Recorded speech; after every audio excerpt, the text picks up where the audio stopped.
Curfew শিথিলতার সময় বেড়ে ৭ ঘন্টা করায় রাজধানীতে বেড়েছে যান চলাচল। ভিড় বেড়েছে পেট্রোল পাম্পেও, তবে কোনো কোনো পাম্পে নেই চাহিদা মতো জ্বালানি তেলের মজুদ। মালিক সমিতি বলছে, নিরাপত্তার ঝুঁকিতে এখনও স্বাভাবিক হয়নি ডিপো থেকে জ্বালানি তেল পরিবহন। গত কয়েকদিনে ব্যবসায় বড় অঙ্কের ক্ষতির দাবি তাদের। সিরাজগঞ্জের বাঘাবাড়ী ডিপো থেকে তেল সরবরাহ নিয়ে জানাতে যুক্ত হচ্ছেন সহকর্মী দিলীপ কুমার গৌড়।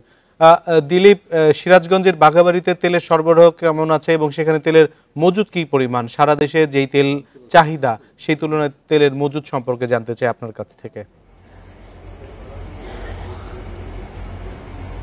আমি আপনাকে জানিয়ে রাখতে চাই যে বাঘাবাড়ির যে সাজাদপুরে যে ওয়েল ডিপো রয়েছে সেটি আসলে কিন্তু বাঘাবাড়ি একদম নৌবন্দরের কাছাকাছি, যে কারণে কারফিউর প্রভাব কিন্তু এখানে পড়েনি। কারণ চট্টগ্রাম থেকে নৌযোগে কিন্তু এখানে তেল আসে এবং সেখান থেকে কিন্তু ডিপো থেকে তেল সরবরাহ করা হচ্ছে এবং এখানে কিন্তু তেলের কোনো সংকট নেই। আমি কথা বলেছিলাম সাজাদপুরের উপজেলা নির্বাহী অফিসারের সাথে, তিনি যেটি জানিয়েছেন যে সাজাদপুরে যে পদ্মা, মেঘনা এবং যমুনা 3টি ওয়েল ডিপো আছে, সেখানে কিন্তু এখন 7 কোটি লিটার তেল মজুদ রয়েছে এবং এই উত্তরবঙ্গের 16 জেলায় যে তেল সরবরাহ, সেই তেল সরবরাহ কিন্তু স্বাভাবিক রয়েছে। আমি কথা বলেছিলাম উত্তরবঙ্গ ট্যাঙ্ক লরি শ্রমিক ইউনিয়নের সাধারণ সম্পাদক রওশন আলীর সাথে, তিনি জানিয়েছেন যে কারফিউর প্রভাবের মধ্যেও কিন্তু তারা তেলবাহী যে ট্যাঙ্ক লরি সেটি গিয়েছে এবং কালকে থেকে কিন্তু স্বাভাবিক গতিতে প্রতিদিন 200 থেকে 250 ট্যাঙ্ক লরি উত্তরবঙ্গের বিভিন্ন জেলায় যাচ্ছে এবং আমরা সারাদিন সিরাজগঞ্জে যে পেট্রোল পাম্পগুলো আছে সেই পেট্রোল পাম্পগুলোতে লক্ষ্য করেছি কোথাও কিন্তু আসলে যে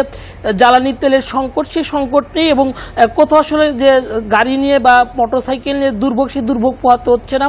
এবং পাশাপাশি আমাদের বাঘাবাড়ি থেকে যেটি জানানো হয়েছে যে উত্তরবঙ্গের যে 16 জেলায় সিরাজগঞ্জের বাঘাবাড়ি ওয়েল ডিপো থেকে তেল যায়, সেই উত্তরবঙ্গের কোথাও কিন্তু আসলে জ্বালানির যে সংকট, সেই সংকট নেই এবং আগামীতে সংকট না থাকে সেজন্য কিন্তু প্রচুর পরিমাণে তেল মজুদ রয়েছে। পাশাপাশি কিন্তু চট্টগ্রাম বন্দর থেকে আরও তেলবাহী যে লরি জাহাজ, সেই জাহাজগুলো আসছে এবং সাজাদপুরের যে বাঘাবাড়ি ওয়েল ডিপো সেটির নিরাপত্তাও কিন্তু আগের চাইতে অনেক বৃদ্ধি করা হয়েছে। পাশাপাশি সড়ক মহাসড়কে যে পুলিশ প্রশাসন রয়েছে, যে কারণে আসলে কিন্তু উত্তরবঙ্গের 16 জেলায় তেল সরবরাহ করা হচ্ছে। কোথাও সংকট দেখা দিচ্ছে। এই যে তেলের যে আপনি সরবরাহ পরিবহন বলছেন যে আইন শৃঙ্খলা বাহিনীও সতর্ক অবস্থায় রয়েছেন, তেলের গাড়ি যখন এক জেলা থেকে আরেক জেলায় যাচ্ছে, সেটিকে পুলিশ প্রোটোকলে বা নিরাপত্তা বাহিনীর নিরাপত্তা বেষ্টনীর মধ্য দিয়ে যাচ্ছে কিনা?